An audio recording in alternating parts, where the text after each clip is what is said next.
So will the Quebec Nordiques be in the postseason? That's what I'm about to find out. And how's it going?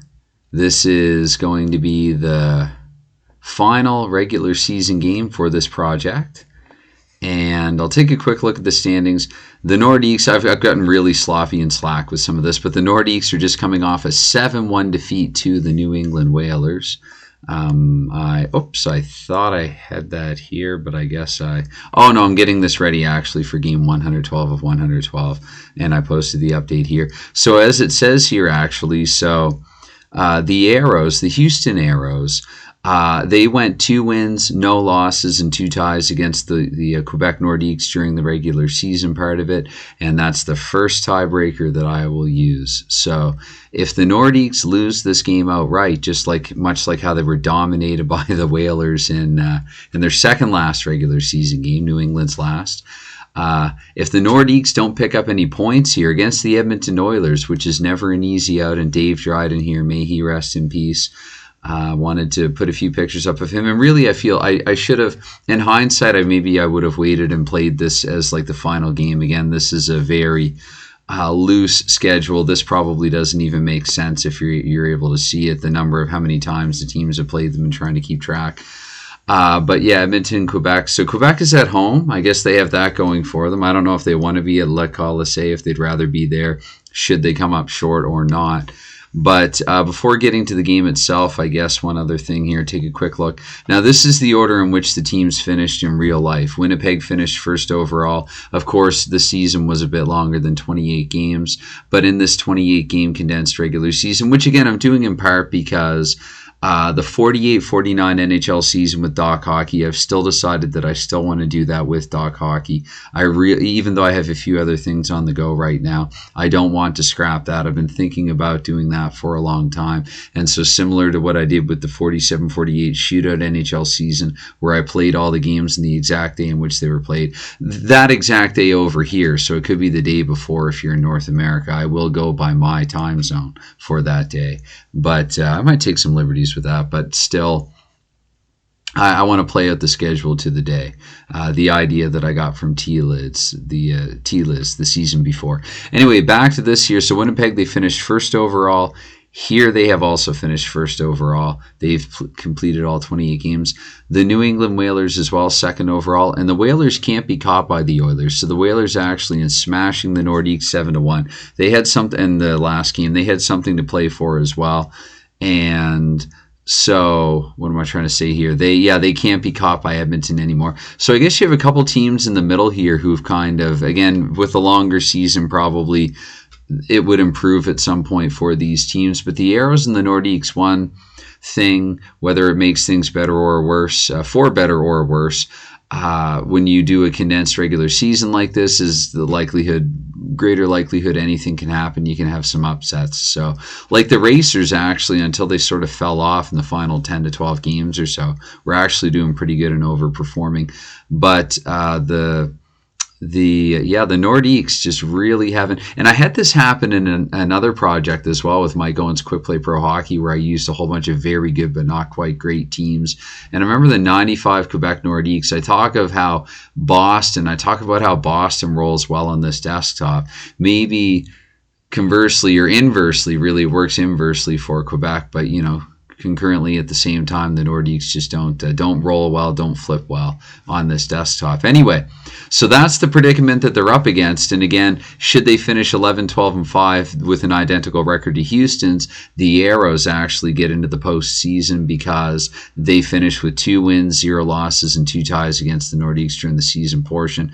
Enough said. And let's go back to, I don't need to translate a deck of cards, but let's go back to this one here. I'm going to shuffle. And I think now that I'm actually recording this right off the window, I'm going to use the smaller cards like I would do normally. So that's going to be a Nordiques possession. A Nordiques possession here off the hop 10-6. That's J.C. Tremblay. Tremblay, he finds Norm Dubé. Dubé has fanned on the shot. So 2 5 minutes here with a 4 and a 3. That's going to be Quebec. Misplaying it, kind of wasting time trying to create something. Maybe a little tentative, overthinking it. Bob Fitchner, however, just as I say that, Fitchner has set up Matty Hagman, who scored Quebec's one and only goal last game, and he's repeated the feat here. So Matty Hagman against New England scored the Nordiques' lone goal, and here again it's going to be Hagman from Bob Fitchner, and the 7 of clubs, we're going to give that to the aforementioned JC Tremblay. He's going to figure into this play as well. So we come over to Quebec. Tardif has won the scoring title. I call it the Yager or Dion Yager scoring title because he has the same number of points as Ulf Nelson over here, 59, but of course Tardif has more goals.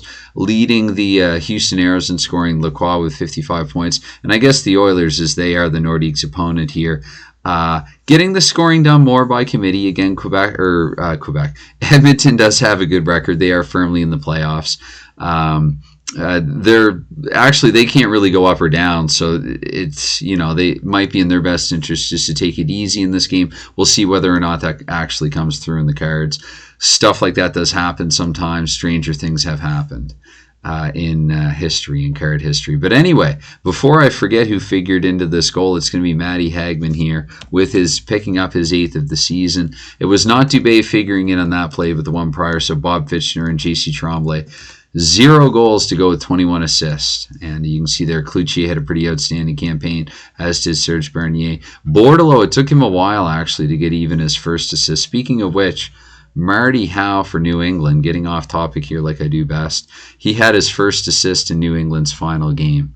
Tom Webster, Cy Young Award winner. I should give him the Cy Young Award on ice there, finishing 15-0. If only he were a major league pitcher, or any baseball pitcher, I would think, for that matter. That is quite an outstanding record.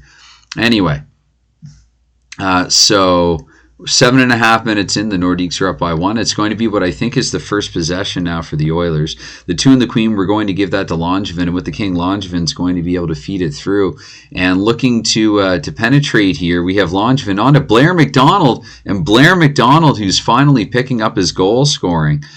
So McDonald from Langevin, and the 9 of spades, I'm going to award that to Micheletti. Blair McDonald, what's that, his 7th? Yes, it is. So 7 goals and 22 points now. And Micheletti, he's up to 25, almost a point per game. This is, again, the World Hockey Association. You have Langevin sitting there with 18.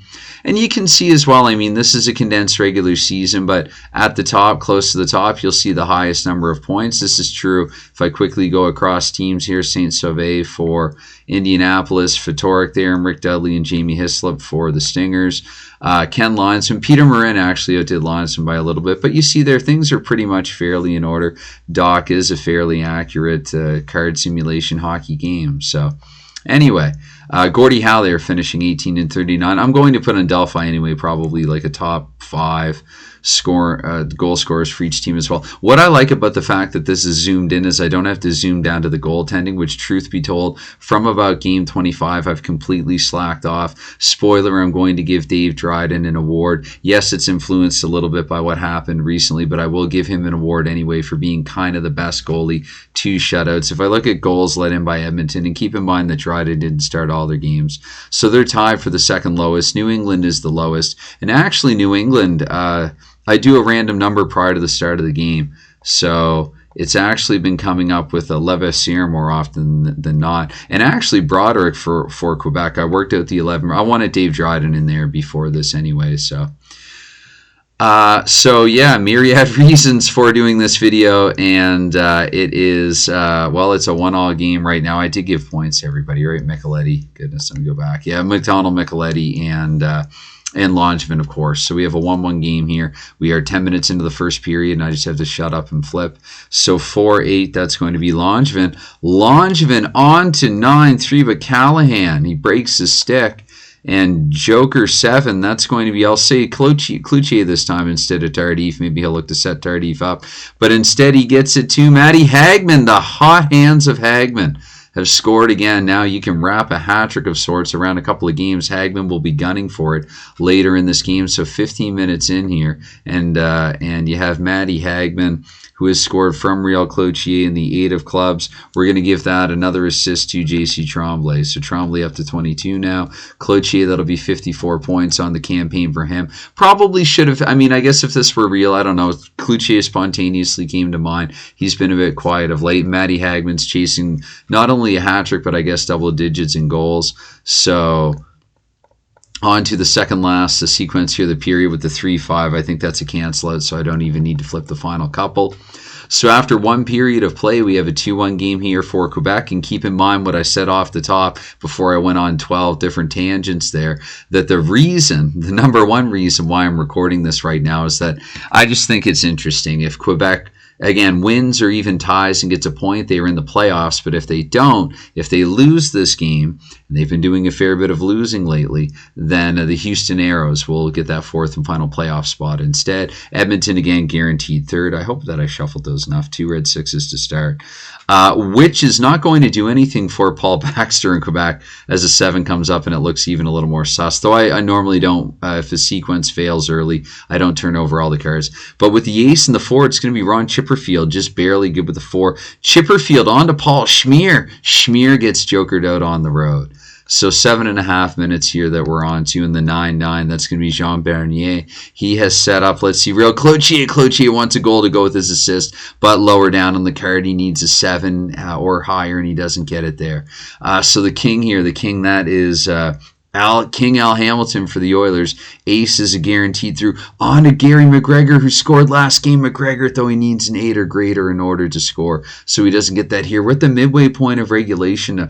Dare I say, suspiciously quiet. What is this, a 2-1 affair, 2-1 verdict thus far?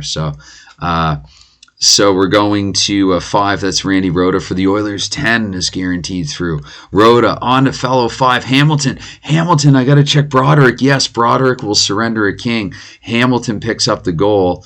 And Rhoda is going to get the primary assist, the secondary helper. If there is a King of Clubs helper, there is Dave Semenko. Okay, so heavyweight Dave. Don't mess with Gretz Semenko. He's going to pick up. So he's got just the 1 goal, but now a half dozen helpers.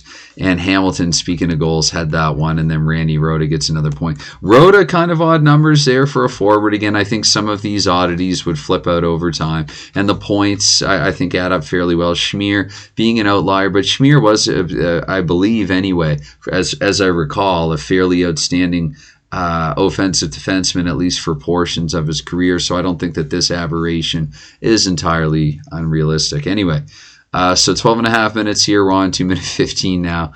And a queen and joker. Am I taking myself too seriously or not seriously enough? Anyway, 7. 7 and ace here for sequence 7 of 8 for the period. And that's going to be an automatic through. That goes from Norm Dubé, who had an opportunity earlier. Dubé on to Fitchner. Fitchner with the 8. And the Quebec Nordiques have come back to tie it here toward the tail end of 2. A tense building here. Tense Barn Le Colisée. And the Jack of Diamonds. That's going to be Fitchner. Again, he can't get 2 points and 1 goal. So, yeah, just straight up Fitchner from Dubé. Let's go back to the Nordiques. And Fitchner here. Let's see, 10. And 17 there, assists for Norm Dubé. Again, a bit odd for a forward, but let's see here. So Quebec, total 133. So this is another way that I can double check here. So Quebec now has 3 goals in the game. Whereas the Oilers, I think, have I lost track of the score? Remember the first time? Yeah, the Oilers just have 2. So sorry, the Nordiques, they were up 2-1 after 1.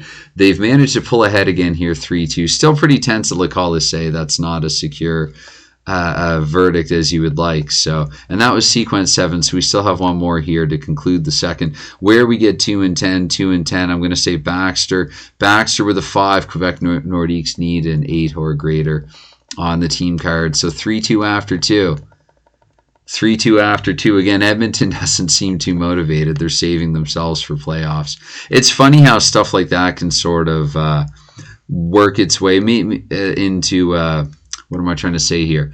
It's funny sometimes how these cards flip out. Yeah, so anyway, Kings and Queens, Tardif through to Real Cloutier. And Cloutier, of course, pretty much a guaranteed goal there from Tardif. That will give him point number 60. He would assist on that goal twice if he could, but instead that's just going to be a 1 assist goal. I believe that's the 20th for Cloutier. It is. So Cloutier, 20 goals and 55 points. Very solid. And did I miss a point for Tardif earlier? I think I might have. I'm going to have to go back and play the video. I think he was up to 60. I think. He came into the game with 59. So I'm going to give him 29 and 61.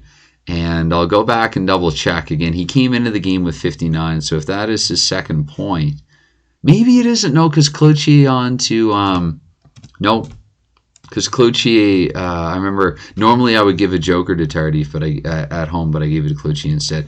Anyway, we're in the third period. Tardif has just won the scoring title there and got his 60th point. Again, if he didn't have it already, here got it there. If he didn't have it already, La Riviere unable to play.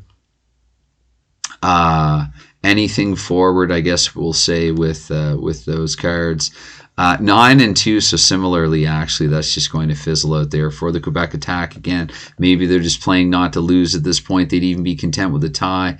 But because, again, the score, I believe, is 4-2, right? 134 goals now scored in the campaign for Quebec to just 121 for Edmonton. Okay, so we have, again, the 7 and the 4. And another 4, so that probably actually was dead on the card prior. So with 15, yeah, we're up to the 15-minute mark here, 8, 9, and then 3. And so that was Hagman actually looking for another point.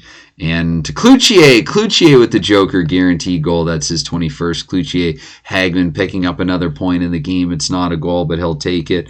And Fitchner getting the secondary assist in that one. So we look at Cloutier again here, 21. Hagman, that's going to be point number 27 for him. And it was Fitchner, correct? Fitchner, Diamonds. Yeah, no, that would be Fitchner. So 24 points for him. Solid season as well. Anyway, I'm pretty sure that's a guarantee win for Quebec, but 5-8. Let's see. Now Edmonton decides to. So Rhoda gets it on to Brett Callahan. There we go. He might have scored the first. I think he scored the first one for this, and now maybe getting the last. Callahan to Rhoda there with the anomaly. And let's see here. The 4 of hearts. Notice that with face cards, I barely even look at the goaltender. I know already. Chipperfield with another point there. That's going to be 35 for him for the pass first forward. So final sequence here, and it will be the Oilers again, 6 and 7s. Yeah, Juha Whiting, that will actually work to an Oilers team player. 2 and Jack. We're going to give that to Langevin, and he will fire, and he fires wide. So there you have it. That is the season. And so the final score here, Edmonton up to 122 goals. That gives them 3 in this game. They have been defeated. They finished with 32 points. And just double checking there, the exact number of goals for Quebec might seem really stupid, but, you know, it's just what I do after games, just to double check and make sure that all the totals are adding up. So for the Quebec Nordiques, you have 5-3, as I suspected, 12-1 and 5. So they do make it into the playoffs, where now they are poised to upset and knock off these teams that finished ahead of them. So yeah, I was looking at that thinking, wait a minute, does that mean that they lose? But no, and actually, hold on. There's one. Let me just back up here. So 971 apiece. Okay, so I forgot to do something for Edmonton there. The 3 goals, and then, yes, 5 surrendered. That's what I forgot to do. I do that from time to time. And so now Quebec, as you can tell, you might be able to tell if you're looking at this, I have equal sum totals programmed into Google Sheets. It's not hard to do. That's why I can do it. And so 12, 11, and 5. And again, 135 there for Quebec, 137. So they still finish, I guess, a -2 differential for what that's worth. But everything should check out now. 112 game schedule. So that, 2 points awarded per game. None of this extra point crap. So 224 they finished with. I was kind of hoping, actually, with the condensed, I mean, if I played even a few more games, that would get to 1,000. It would have been nice to see. So, I mean, that's still goals per game or whatever. That's still going to be, let's try to work that out. So 979 divided by some meaning, some address in Korea, divided by 24. Wait, no, that's not right. What am I doing? That's, 112. Goodness, like 24. 112. Really? 979 divided by 100. Okay. So it was, I guess it's dipped a little bit then. I thought it was around 9 goals per game.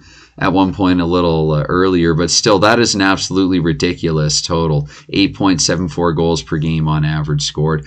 That was the World Hockey Association in 1977 or 78 and 78, or at least it is with this card simulation replay, of which I'm going to do the playoffs well, momentarily within the next few, because again, the next DoC project awaits, which is going to be an original 6 season, 1949. So, and for what it's worth, the 64 one, with that and with a couple of other things, I'm just going to fit them in when I have time. DoC is such an easy game. It's a great, I've called it a bedside game before. The footprint is small, it's simple, it's fast. It's a lot faster than I made it look here, obviously. And so it's just a game that ticks all the right boxes. You can basically always have a DoC project ongoing at any given time, and it never really feels too burdensome. DoC, I've said this so many, not even just before, but a number of times before, but it's really, I don't do like this was my favorite, second favorite, third favorite, but I do award DoC the title of most underrated. I still think it is the most underrated tabletop, whatever you want to call it, card, dice. There are no dice involved. Actually, there are if you want to roll for penalty kill and shorthanded and power play goals, but you can just use something like this as well, random number 1 to 100 for that purpose. So again, scoring title winner Mark Tardif, and there are your standings. Winnipeg's in first. I'm not doing the top 6 and then the play-in like they did historically. Again, everything is all about truncated, condensed here. So it's going to be Edmonton in the opening round Edmonton. It's going to be Winnipeg. I wonder if the computer mic caught me slapping my forehead there. It's going to be Winnipeg against Quebec, goodness, and then New England against Edmonton. New England, yeah, and Edmonton being the 2-3 matchup there.